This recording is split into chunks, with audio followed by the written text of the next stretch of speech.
Kasabay naman ng Quadcom hearing, nagtipon-tipon ng ilang progresibong grupo sa labas ng batasan. Ang sigaw nila, panagutin ang mga Duterte sa madugong war on drugs noong nakaraang administrasyon.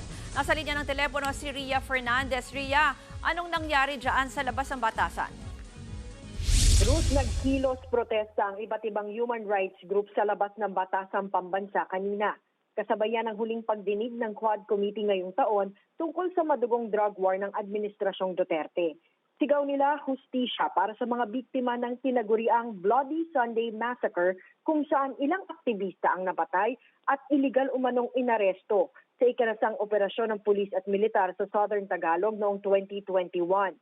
Ayon sa isa sa mga survivor na si Mags Camoral, panahon na para papanagutin ni Pangulong Bongbong Marcos ang kanyang predecessor na si Rodrigo Duterte. Narito ang kanyang pahayag. Kay Bongbong Marcos Jr., dahil ikaw ang kataas-taasang pinuno ng ating bansa, patuloy kaming maniningil. At para panagutin si Duterte, patuloy kaming sisigaw ng paniningil. Dapat dinggin mo ang sigaw ng mamamayan na mapanagot ang may mga sala.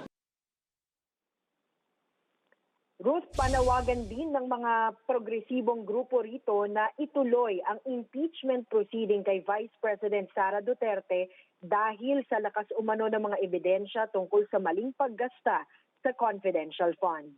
Balik sa iyo, Ruth. Yan po ang ulat ni Ria Fernandez. Mga kapatid, ako po si Ruth Cabal. Maging maalam at may pakialam sa mga may init at rumaratsadang balita sa Frontline Express.